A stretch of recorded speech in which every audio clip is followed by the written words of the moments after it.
Everybody's talking about P&L performance, which is really great, and they're focusing on P&L, but they really need to stop that and go focus on where the inefficiency is. Because numbers will tell you one thing on a P&L, but if you go tactical and you go to your office, you could really figure out a lot of things very quickly. Welcome back to the Dental Economist Show with me, Mike Huffaker. Today, we have the pleasure of speaking with Dee Fischer, the CEO of Fischer's Professional Group. Dee is a distinguished leader and mentor in the DSO industry, recognized for her significant contributions to dental practice growth and positive company culture. She has recently been awarded the 2023 Women in DSO Leadership Award for Business Excellence, reflecting her impact and dedication to the field. Welcome to the show, Dee. How are you doing today? Good, Mike. Thanks for having me. I'm excited to do this. There's so much happening in the dental world. I think there's a lot to talk about for sure, but excited. Thanks for having me. So to start and kind of kick it off, I just want to ask you just a broad question. Can you start to share a little bit about your background, your journey in dental, and really what inspired you to start Fischer's Professional Group? So I was going to dental school, so getting in the dental field and doing things. And I quickly realized that I would never be a good dentist. I mean, that's just not going to happen. You can't retract your cheek and put a drill in someone's mouth and know you're pretty bad. So I went over to business and did my business education and then just decided to put it all together. And my dad's best friend was a dentist. And I went in his office and I loved dentistry, but I loved the numbers. I loved everything was happening at the admin. And I realized really quickly I was able to fix them. Just looking at like people not paying their bills, like quick little things. And I was young. So I said, you know what? I really love this and I'm going to do this. And I started to meet a lot of young dentists. At that time, the DSOs were starting to really get developed and they were going into the DSO world and it really intrigued me. And I'm like, I like this multi-office platform. I like the single office platform also. But like I said, it was just curiosity and curiosity killed the cat. It sucked me in is what I tell everyone. In DSOs for many years, and then you ended up starting your own consultant firm. What kind of led to that? And, talk a little bit about the areas that you focus on out there in the market today. Sure. Well, after I got out of the DSO space a little bit, and then I started a design build company across the United States. We built a lot of great dental offices. And I started to realize that they were able to build dental offices, but they didn't know the systems and processes that had to go in to those dental offices. They had a beautiful office, but they were lacking at that side. So one of my first experience was I put together a dental plaza. It's actually still in Sebastian, Florida. And I put a general dentist, I put an endodontist, I put an ortho, and I put a pediatric dentist. I kind of put them all together and it really exploded. It took off. We were doing well. We put the systems in and we realized that if we train the dentist and we train the teammates in these systems, they were going to excel quickly. So I said, you know what, maybe instead of building the offices, I should really teach how to really run the office efficiently. This way, these young dentists can get out of debt pretty quick. Because, we come out with a lot of debt from dental school. I mean, you look at the numbers, it's staggering. I just said, you know what, if I can help them that way, it might be better. And so that's what really encouraged me to do Fischer Professional Group. And I did my first, like I said, my plaza. And, true to be told, it turned out to this day, it's the number one practice in the area if you look it up. And, it's kind of under one roof and people love it. So I felt like I had to go do that and teach other dentists. So that's what really inspired me. Yeah, I've heard you talk quite a few times now, and I know that you speak frequently about systems and workflows and about efficiencies. And, as you're looking at kind of the landscape today, and we're recording this already kind of entering the tail end of 2024, which is hard to believe. But as people are planning to end 2024 and looking towards 2025, with the groups that you've been consulting with, is there something that people should just stop doing that they are doing currently that you see happening kind of over and over again that you recommend, like, well, first off, let's stop that? And can you share a little bit about what maybe some of those examples could be? Everybody's talking about P&L performance, which is really great. And they're focusing on P&L, but they really need to stop that and go focus on where the inefficiency is. Because numbers will tell you one thing on a P&L, but if you go tactical and you go to your office, you could really figure out a lot of things very quickly. Let me give you an example. So we look at an AR, right? And we're looking at We have all this AR money out there and what's happening and showing up on the P&L. And I'm like, okay, we keep talking about the same number, but has anyone gone in and fixed the system? Why do we keep creating that number over and over and over? So I think sometimes you have to reverse engineer and say, okay, I looked at this P&L, I get that. We keep looking at it, but why is our supply cost still at 8%? Why don't we have operatory efficiency? Why is the schedule management still the way it is? So I keep telling people P&L performance is really key. But if you keep looking at the P&L and not finding out what the root of the problem is, that's where a disconnect's coming. And I see we've kind of gotten into those words and lately is let's look at the P&L performance. Let's look at what it's telling us. But you have to really dig and you really have to do your due diligence and find out what is that story. And so I really don't see sometimes that happening as urgency as it should very quickly. Getting the focus on the outcome, which is the P&L, and not necessarily what the cause is of that. When you're first working with somebody, let's say they're challenged with same-store growth. That's been a hot topic this year. It's been discussed at many of the different conferences. Everyone's trying to focus on how you can grow within the practices that you own today. If somebody's struggling with that, let's say that this year they're down so far, where do you start? What's the first thing that you want to focus on to improve, or at least to understand to know where to improve? So I'll give you an example on procurement. This is really an easy one. So I go into offices and I giggle a lot because I watch in the operatory the dental assistants, no fault to them because they're just doing what they've been told. They put their hand in the drawer and take out 10 cotton rolls and put the cotton rolls on the thing. And I'm like, what are we going to do with 10 cotton rolls on an exam? So one thing that I know somebody that ran a very good organization was good at, they said on every patient exam, we only put 2 cotton rolls, 1 bib. They really laid out a template. This is what we put. And sounds crazy, but if you can save, that cash, not spend $10,000 on all these cotton rolls, it's a significant impact, right? So, and then you say, okay, well, let me look at schedule management, which is a really big topic. That's one thing that I love about, the software Dental, you guys, you really focus on a scheduling technique that works really well. If you can shave off even 20 minutes a day, and you get that 20 minutes times the 5 days, that's like an hour or more, right? And you could put a crown prep on your book every single week for 52 weeks times $1,000. That's $52,000. It's an easy fix. And sometimes sometimes we as humans, Mike, I think we make it more complicated than it has to be. And I think it's like you said, it's those little things that add up that make really a big difference. So for me, I'm looking at where's the root of the problem? Instead of coming up with really honestly writing a 10-page SOP, can we give them an easy workflow? Can we say, instead of scheduling all these post-ops visits that really are a $0 amount, can we do that by video chat at night? Can we send a video to our patients and say, hey, you had an extraction. And imagine, I just did this with an organization just this month, in fact, and they were able to cut down 30 post-op appointments at 15 minutes. And they were able to schedule production. It's, like I said, putting those things together that makes that same store growth come.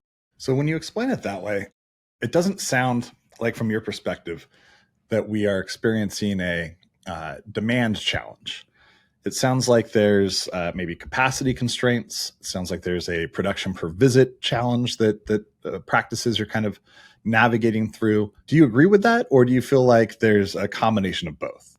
I think it could be a combination of both depending on the region. But I look at it this way, Mike. I really look at numbers and analytics, right? And I think back of when, we went through that whole thing with the real estate and everything crashed way back when, that's how old I am. But my mindset is, you still have 70% of people that have dental insurance, right? There's 70% of the population that still has to come to the dentist, and only 35% or 40% are going in the door. So I don't think it's really, we don't have the need. We just have to figure out how to get them in the door and what that looks like. Because, like I said, there's plenty of people who have dental insurance, they want to use it. Where I think the hang up comes in is, are we truly training our staffs, and are we truly taking advantage of the things that, like, in our practice management system software? So let me give you an example. I went in an office the other day And I was watching this young lady. She's clicking, clicking, clicking, clicking. And I was like, can you explain to me what you're doing? Well, she was doing 25 clicks to get to an appointment. Because she didn't know you go right at the top and push this button, you get in there. And I'm just like, thinking, okay, how much time can we save here? And she looked at me and she said, oh my gosh, this is going to be so much easier. And in talking to her, in the last week, I was talking to her and she said, it's so much easier to schedule a patient and schedule a family. I could get through it quicker. So she had the capacity, but she didn't have the system. And that system, it just took her back on so much and I have an efficient time to get done what she wanted to. And what's going to frustrate your staff but that? Yeah, I mean, systems are so important. So I'd be curious your perspective on what you're seeing in the market related to system standardization. I think that most of the larger DSOs at this point are realizing that having everybody on a fragmented assortment of practice management systems within their organization really decreases their ability to be efficient, whether or not they are using a reporting layer that sits on top. And that actually using the same software across your entire organization can drive a lot of efficiencies. When you're working with emerging DSOs, is that the notion that they have, or is there a kind of thought process that because maybe we're 4 or 5 or 8 or 12 offices now, it's okay, we can wait to do that standardization exercise later once we get kind of some of these other things figured out? What is your viewpoint on that, and what would you recommend to people? I think it's changing. I think people are really understanding the tech stacks that are coming out and how things are being integrated. I think before it was like, yeah, it's okay if we have, 3 different softwares, but no more. And honestly, our younger providers that are coming out, they're really tech savvy. And they like efficiencies. And I'm seeing across the board, how do we really get efficient? And it's better to use one system. And also on the team member side, it's great for retention. So I go into an office and I'm saying, and I have 4 offices and they say, Susie, I need you to go over here and work. They know they're working the same system and they're not frustrating their staff. And I think, with the staffing shortage, it's brought it to light that we're better off having more standardization than we did before. So I see across the board, I'm really looking, I have a lot of clients that are calling me and asking me, what should I look like? Where should I start? And I always tell them, what is the engine of your business? It's your practice management software. And, you're the quarterback, but that's the engine. And they're like, you're right. And I said, if that engine is humming and it's like tuned up, it's going to do really fine. I said, and I want you to think about it. If you have 4 different systems, it's like if your spark plugs aren't working and one's not firing, what does that cost you? And they're like, you're absolutely right. But I do think our younger doctors coming out, and nothing against our older doctors because they've done their thing and done wonderful, honestly. Look, I make with many people, but they're starting to see, like, even when you hire someone like now, what do you think, they're asking, what technology do you have as an associate? They're asking, they're looking, how does this work? Is your staff trained? And right now, with the shortage that we're seeing and the retention problem, I think you have to be on your A game when it comes to practice management systems and your systems. When you talk about these workflows, I don't know how you really drive consistency in your systems and workflows on inconsistent systems. If you have to do something in a different way with every single system to get the outcome that you desire, then you're by definition not consistent in your approach across your organization and practice. I mean, from the very beginning of what are you doing in the morning from a morning huddle, and what reports and information and data are you sharing with the team? Do you have a pre-built dashboard that allows you to easily walk through that? Or do you have an office manager that's having to pull 15 different reports from a bunch of different areas and pull them out and then try to do this morning huddle in a different way? So it seems kind of across the board as a real opportunity for efficiency. Yeah. And I tell people all the time, one of the biggest things when I go in and I'm going to train the staff, I really engage them. And it's funny, I bring McDonald's Happy Kids meals to my first meeting all the time. Look at this company. They were able to build $1 billion company with teenagers. Why was that? They had consistent systems all the way across. And you had a teenager that could come in, and by time they were saying their late 20s, they're managing. They're working their way up. So, I would say this, they had something going for themselves. So I always tell them, I said, and I don't want you to take this wrong. I don't want you to be McDonald's of dentistry, but I want you to understand is they know how to get a hamburger out in 2 minutes. They know how to get chicken nuggets out in 3 minutes. They know how to, customer care. They went through all those processes and it took a lot. But think about that. That all came from consistency and system. Do you see an area of a dental practice that is most neglected as it relates to consistency in systems? Is it operations and scheduling? Is it RCM? Is it clinical? Anywhere that is generally the area that needs the most attention as it relates to kind of doing an overhaul with SOPs and workflows and their systems? Honestly, Mike, you would probably fall down, but it's the collection process. We have a tendency of putting people as patient advocates that are afraid to ask for money. Happens all the time. I go in an office and I'm just like, okay, tell me about this. Tell me about this. Oh, well, I don't think they have the money. Or, I don't want to insult them. I see across the board people in the wrong seat that are collecting the dollars. Happens all the time. And I told someone the other day, I said, the best people that collect money for me that work as my treatment plan coordinators and or collection managers are people that came from real estate. They know a big sale. They're not afraid of a sale. They're not afraid to ask for money. They really know customer service, right? And they understand financing. So, I've been able in the shortage to really bring a lot of them in. And, my ploy was I ran an ad. Do you not want to work weekends and holidays? Call me. It's kind of like that. And I had plenty of them that called me. But believe it or not, I see that. And again, that affects your RCM and that affects your whole financial department. Because if we're not collecting, a lot of times, we're not doing it correctly. We're not looking at our RCM. We're not looking how we're creating the claim. Give you an instance. So you have someone that comes in and they decide, you know what, I'm going to really do this procedure, but I'm going to do it in two parts. But you might have an insurance company that says you can't submit that till you're actually done. Right. So now we're holding up the claim. We're holding up the cash flow that's going to come in. And I don't think we train enough on what is free cash flow to the people that are collecting our money. When I hire someone that comes in, and everybody hears me say this, I'm on stage a lot. If someone's going to apply for my office as an office leader, I tell them there's two things that you need to understand. Number one, we have access to care. And the other thing, you just became a CEO of $1 million company. It's a whole different mindset. And they look at you and they're like, I'm a CEO, but yes, because you're collecting $1 million in here every year. So you are a CEO of $1 million company. And again, I go back to that's the number one change I can make immediately and look at it because you might have, and this is where it's confusing. So let's just say, oh, yes, I went in and I had 115% collection ratio. Okay. And I go back and I said, okay, so you pre-collected for cases or appointments for next month.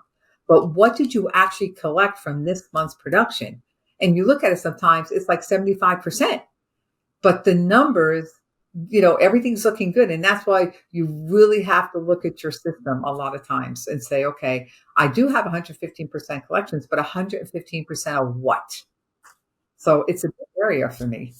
Yeah, explaining the why and why something is important is amazingly often overlooked. There's when it's so clear to you, the person that's providing direction on how to do something, you forget that oftentimes people don't really understand the why of the task, and it's definitely an easily overlooked part of coaching.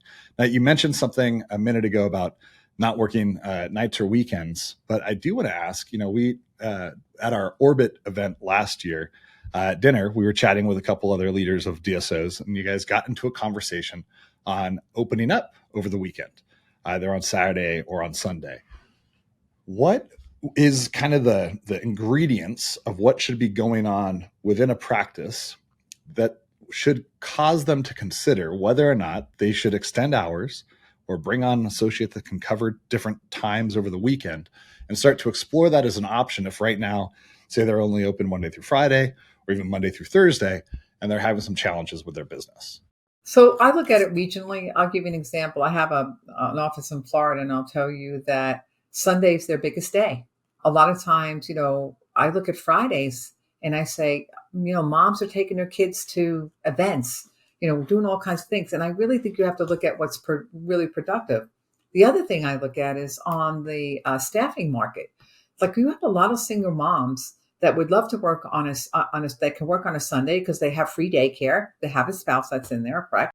Happy to come in on a Sunday.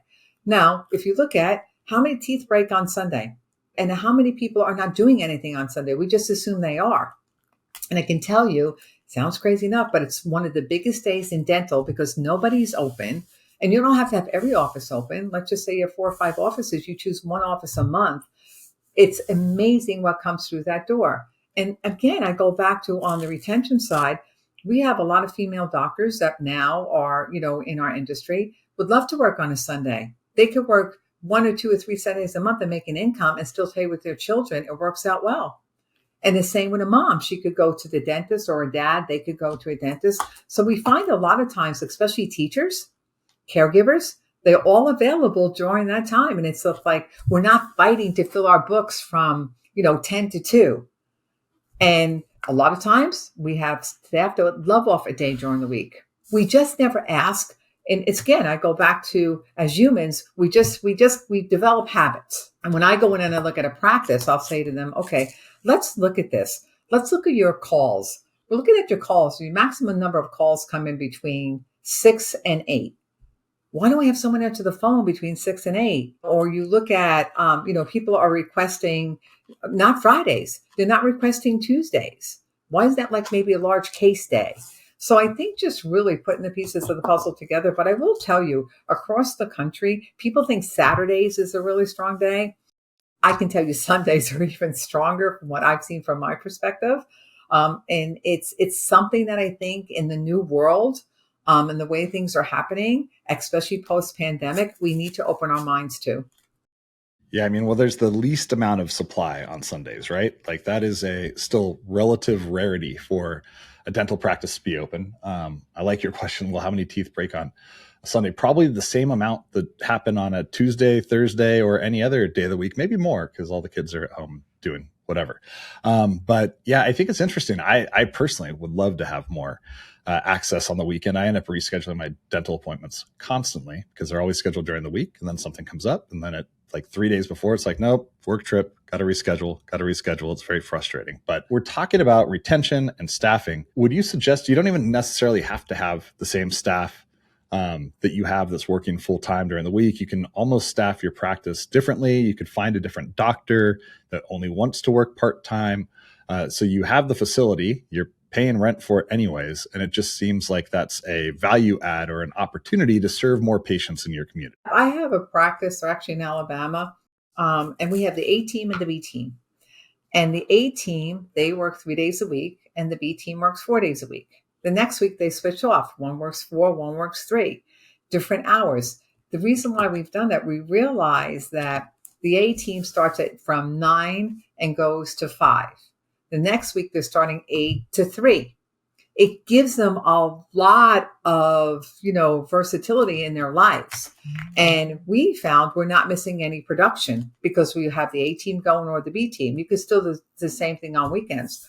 But I just do think it's time now for all of us to say, how do we really get through this? People are starting to come back to work. I'm seeing that. But how do we get through this shortage? And what does it really look like? Because our customer, now their lives have changed since the post-pandemic, right? It's different. And I keep, in my soapbox, as I say, what's worked yesterday might not work today. And you have to really be able to make those moves, especially if you want to grow and get to the next level. I'll give you an example. Another example is like we're talking to someone, and this is in your field, we're talking to someone about practice management system, right? And they've been using this practice management system for 20 years and they feel really comfortable with it, right?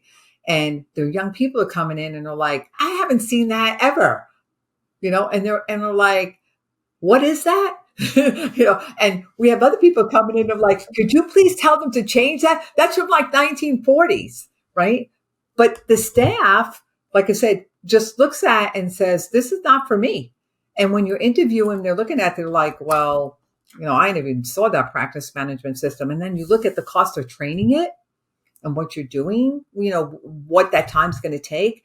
So yes, you might be getting a deal on your practice management system for $99 a month, but it's costing you retention, training, time, and efficiency. And a lot of times, people just overlook that.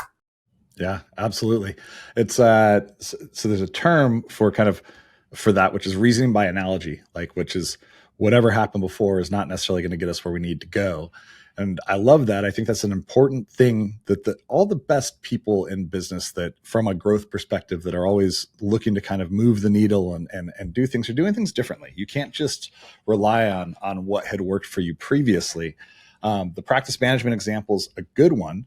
I think many people are still using solutions that were made so many years ago that were really just kind of designed to turn dental digital, really. And they didn't do anything beyond that. And now you have to kind of create this ecosystem around them for them to function as you would desire. Whereas the kind of modern solutions that are out there, particularly the cloud solutions in the market, really designed to help you run your business, not just allow you to run your business.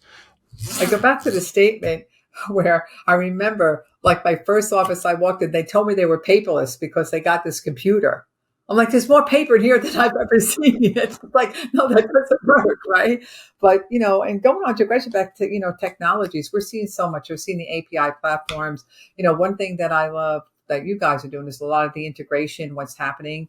We're in such I say tough age, meaning that with all the hacking that's going on, securities that we're going to need. And, for me, I love to see platforms where we're not clicking out of 8 things to get into one thing. We're really staying more secure. I love technology stacks that really talk to each other. So I'm seeing that, we're seeing more and more of the providers, the DSOs asking us, as consultants, what are you seeing? How is that working? And I'm like, listen, I tell them all the time, if you can be efficient, even with clicks, let's just look at clicks. Okay. I did this study a while ago. And they said, okay, in an hour, if we have a scheduler, right, and they're doing 10,000 clicks, let's just say, in your practice management system, you can do 6,000 clicks. And in that 6,000 clicks, you're only clicking out 500 times to go to another platform. On the 10,000, you're going out 100 times over and over and over, and it's so inefficient. So for me, the technologies that I see that are working is where we're integrating. And I love that you guys are a forward, thinking company, that's really important to you because it's going to be the way of the future, Mike. I see even, the small DSOs, they're getting concerned about people going in and out. What does this all look like? Why are they clicking out 8 times for this? What are they doing? So I think your technology stack is going to be extremely crucial in the next year. Yeah, and the way that it integrates and ties together and does so in a secure and safe fashion is also very important, especially as you're a group and you're scaling. There's a lot of user management that you then have to do across multiple platforms, and there's a lot of challenges that are associated with that. Separate from the ability to integrate, the ability to kind of stay up to date with the latest technologies and allow access to use those, is there anything in particular, any new anything you've seen AI or analytics or just kind of anything in general that you think is pretty exciting that people maybe should take a look at that could help really build efficiencies within their practice? It's the craziest thing. And I tell people all the time, they laughed at me when I just spoke to this. So I saw a DSO come up to the front desk and said, I want you to write me several workflows and I want you to write me 3 SOPs for this. And there's the girl typing away. And I said, did you ever hear of Chat GPT? Copilot, use it. So even the basics are putting us ahead, right? Because we can say, okay, let's put something in that could be Copilot, whatever you want. But really where the key came in, I said to the owners, there were 4 owners, I said, now that you did that, or you can make a quiz out of what you just put together. You could give a quiz to your staff and say, okay, do they understand? And they were just looking at me like I was like a genius. I'm like, no, it's not genius. I said, do you know you could record a meeting and you can come up with a quiz from the recording of the meeting? They were like, so honestly, right now, what I'm going to tell you, because dentists are scientists, they know clinical, they're in the mouth, and they're owners, they are definitely owners. But again, I'm going to dummy down, and I don't mean to use the word dummy, but I'm going to go down and say, at the office level, these are the people that are working, right? And if you could give them a basic chat GPT to accomplish things, they'll just think it's genius. So I'm seeing, using that more across the boards, and the practices is saving a lot of time. Like I had the other day, someone wanted a script on why we don't go fees out. And I said, let's go into chat GPT. They said, I love this. This work is really good. I didn't have to sit there and write it. Otherwise, we would have been paying a team member a lot of dollars to create something over a week that was totally inefficient. Yeah, another example of where we talk about AI so much, but it's still so early from an adoption perspective. And you have these tools like ChatGPT that are out there, Copilot, or what is it? Gemini is the rebranded Bard for Google, that can do a lot of really cool things. And I think it's still intimidating for people to use, even though once you do start using it, you recognize how intuitive it is. Let me ask you this: we're hearing a lot of conversation about the economy softening, about some challenges that are happening within dental. We know interest rates are high. You've been around for just a couple years now, so you've seen a few things in the industry and maybe weathered some previous storms.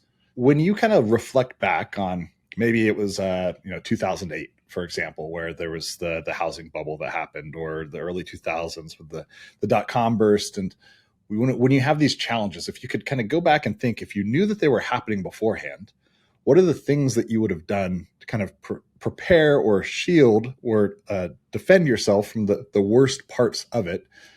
What would that advice be today? So number one is, it goes back to your free cash flow. Really, have a savings. Have your free cash flow. We saw that during COVID. Have a free cash flow, and the biggest thing is what I can tell you is the offices and the DSOs that didn't listen to the noise. The sky's falling. They just did their daily business every day. When they focused on day to day, did we get through the day? Did we achieve our goals? They focused on the wins. They were the ones that won. Instead of seeing no opportunity, they saw a lot of opportunity. And when you look at that and say, you know what? Yes, I understand that, people might think there's challenges. There's challenges every day in life. But if you have a little bit of free cash flow put away, maybe 2 months of operating, whatever it may be, and then you say, I'm going to focus on my daily goals every single day instead of letting the noise in, it gives you a whole different focus. And I'll give an example. I talked to a young dentist this weekend. He did an acquisition and he's low on cash flow. And we went through all these things. And all he kept telling me is, they say, the interest rates are going to be high. They say, we're going to have an economic downturn, whatever. And I said to him, son, you're young. Are you still seeing patients? Yes. Do you still have money in the bank? Yes. Get out of the noise. Get out of the noise. And I think that's the biggest thing that I would tell people is, nobody can predict the future, but I can tell you, and I've had this conversation, with some of the marketers from many times, it's like, we need to understand at the office level that we have people that are running our offices that are hearing a lot of noise. How do you get that noise out of their head? You have to change the loop. And how do you do that? By having efficiencies, having great morning huddles.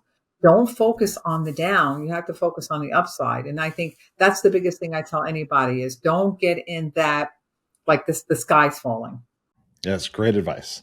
When you are looking at the industry in general and kind of, grab your crystal ball for a second, what are the things that you're most excited about moving forward? Like, where do you think, like, these are some really great things happening in dental that really kind of give me a positive outlook on where we're going in the future?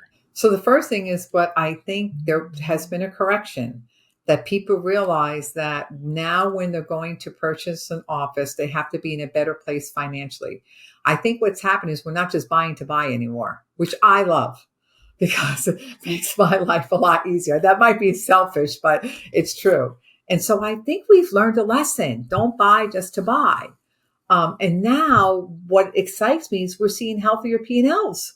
You are seeing it. You're saying, okay, yeah, you know what? Before I jump off and buy my 25th office, I have more of a healthy P&L. And I think we're really starting to look at more tactically about what's happening. And then also, what is exciting to me is our young providers coming out. I love that they're tech savvy.